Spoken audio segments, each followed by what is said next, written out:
अस्सलाम वालेकुम my dear students. आज का जो हमारा टॉपिक है वैसे तो ये प्रीवियस टॉपिक ही है, methods of solving quadratic equations. Previous lecture में मैंने आपको सिखाया था कि हम फैक्टराइजेशन मेथड की मदद से कैसे क्वाड्रेटिक इक्वेशन को सॉल्व कर सकते हैं। देन उसके बाद मैंने आपको सिखाया था कंप्लीटिंग द स्क्वायर मेथड की मदद से हम कैसे क्वाड्रेटिक इक्वेशन को सॉल्व कर सकते हैं। जैसे कि हमने ये दो टॉपिक जो है ये क्लियर किए थे, एक रह गया था वो था क्वाड्रेटिक फार्मूला।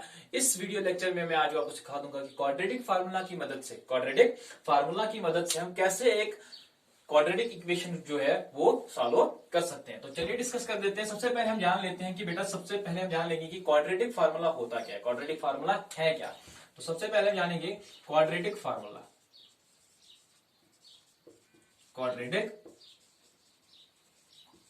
ये है क्या। क्वाड्रेटिक फार्मूला जो है ये होती है x is equal to minus b plus minus under root b square minus 4ac divided by 2a। This is the quadratic formula.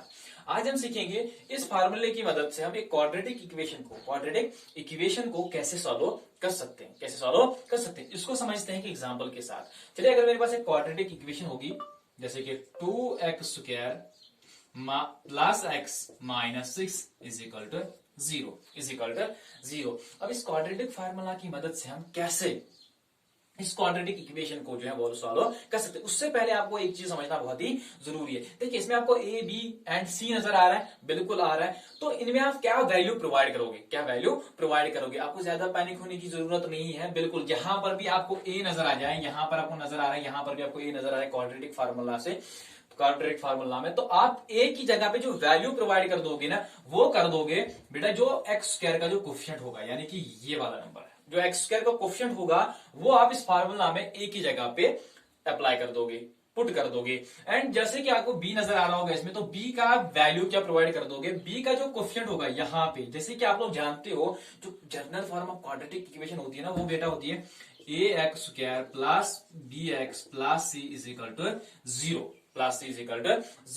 इसीलिए दिस इज, अगर आपके इसको रूट्स निकालने तो इसके रूट्स जो होंगे वो ये होंगे। इसी तरह से हम इस एक्सप्रेशन की, अगर इस इक्वेशन की अगर हमें रूट्स निकालने हैं तो क्वाड्रेटिक फार्मूला की मदद से निकालने हैं। तो दैट इज वाई यहाँ पे जो b की वैल्यू आ जाएगी ना बेटा, वो आ जाएगी जो x की जो कोफिशिएंट, देखिए x b जो यहाँ पर है वो x का कोफिशिएंट है। तो इसी तरह से इस इक्वेशन में जो भी b इस यहाँ पे b की जगह पे जो भी होगा, यानी कि x का जो भी कोफिशिएंट होगा वो b कहलाता। तो यहाँ पे x का जो कोफिशिएंट है वो 1 है, तो आप यहाँ पे इस फार्मूले में b की जगह पे क्या कर दोगे, पुट 1 कर दोगे। एंड c क्या है, देखिए यहाँ पे c है तो देन यहाँ पर भी c है, तो c यहाँ पे जो है वो -6 है। तो सब्स्टिट्यूट कर देते हैं सारे वैल्यूज, जो कि x इज इक्वल टू, अब माइनस b है यहाँ पे, तो सीधे यहाँ पे b की जगह पे 1 है, तो यहाँ पे ऑलरेडी -1 है, तो 1 -1 आ जाएगा, देन प्लस माइनस है, ठीक है। देन उसके बाद जो है वो अंडर रूट है बी स्क्वायर, यहाँ पे b की जगह पे 1 है, तो 1 का स्क्वायर आप लिख दोगे -4।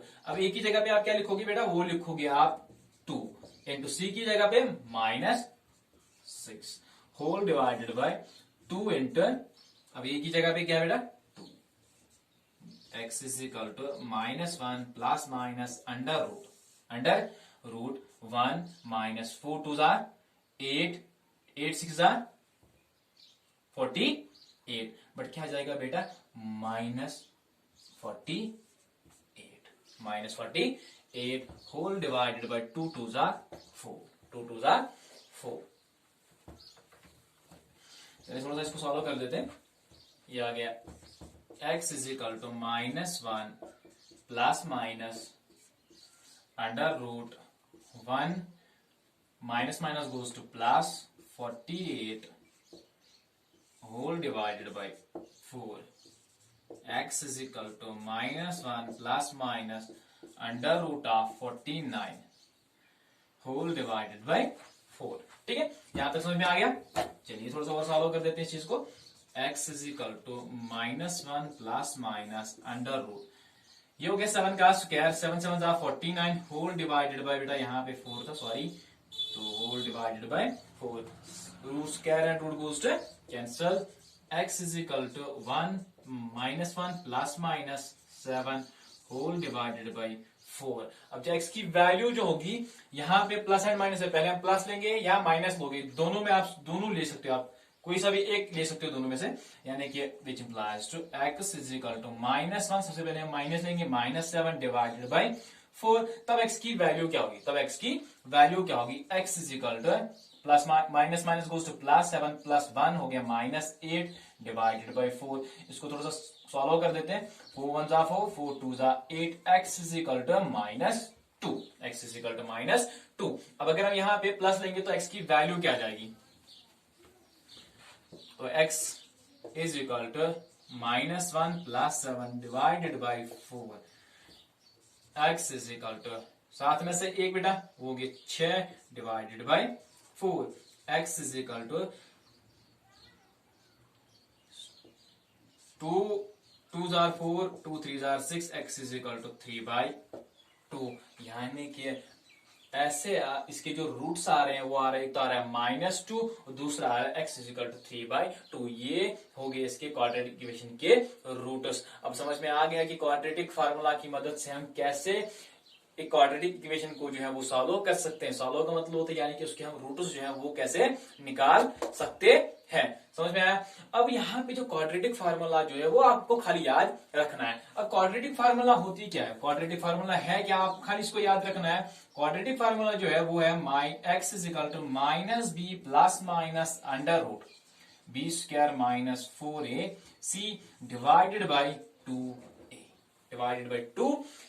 अगर हम बात करेंगे इस क्वाड्रेटिक फार्मूला में एक पॉइंट जो है, एक चीज जो है बहुत ही इंपॉर्टेंट है, वो क्या है, वो ये है।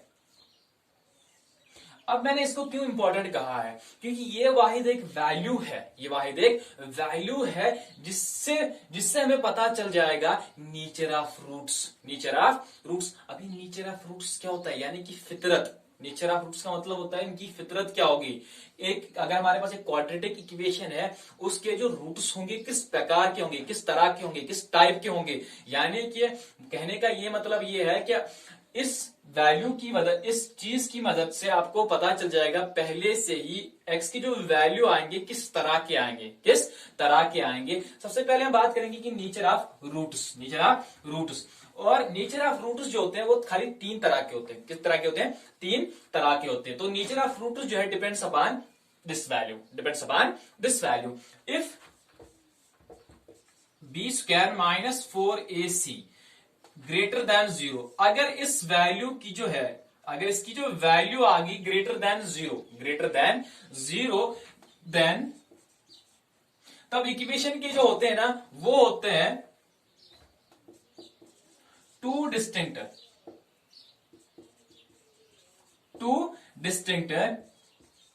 Real roots. डिस्टिंक्ट का मतलब होता है अलग अलग। यानी कि फॉर एग्जांपल अगर एक्स का, जैसे आप लोगों ने बहुत सारी इक्वेशन सॉल्व की होंगी, एक्स के 2 वैल्यूज आते हैं कि नहीं आते हैं, क्वाड्रेटिक के 2 वैल्यू आ जाते हैं। इसका मतलब है टू डिस्टिंक्ट। अगर एक एक्स का वैल्यू आ जाता है 1 तो दूसरे एक्स का वैल्यू आ जाएगा 2। ये हो गया distinct values, two distinct real roots. If b square minus 4ac आ गया इज इक्वल टू 0 के बराबर, देन उस इक्वेशन के जो रूट्स होते हैं ना वो क्या होते हैं, 2 रूट्स होते हैं बट इक्वल होते हैं। 2 इक्वल रूट्स यानी कि x का वैल्यू अगर 1 आ जाएगा देन दूसरे x का भी वैल्यू क्या आ जाएगा बेटा, वो भी 1 ही होगा। और तीसरी कंडीशन जो है, तीसरा जो है वो है b स्क्वायर माइनस 4ac, अगर ये लेस देन 0 आ गया, एट दैट टाइम इक्वेशन का कोई सोल्यूशन नहीं होगा। यानी कि has no solution, equation has no solution. यानी कि नो सोल्यूशन का मतलब क्या होता है बेटा, यानी कि x का ऐसा कोई भी वैल्यू नहीं होगा जो उस इक्वेशन को 0 बनाता होगा या उस इक्वेशन को सेटिस्फाई करता होगा या LHS RHS के बराबर लाता होगा। आई होप कि आप लोगों को समझ में आ चुका होगा। देन इस वैल्यू को जो हम कहते हैं ना, इस वैल्यू को हम कहते हैं इन मैथमेटिक्स डिस्क्रिमिनेंट, और इसको हम डिनोट कर देते हैं बेटा d के वैल्यूज, d से, किससे, डी से।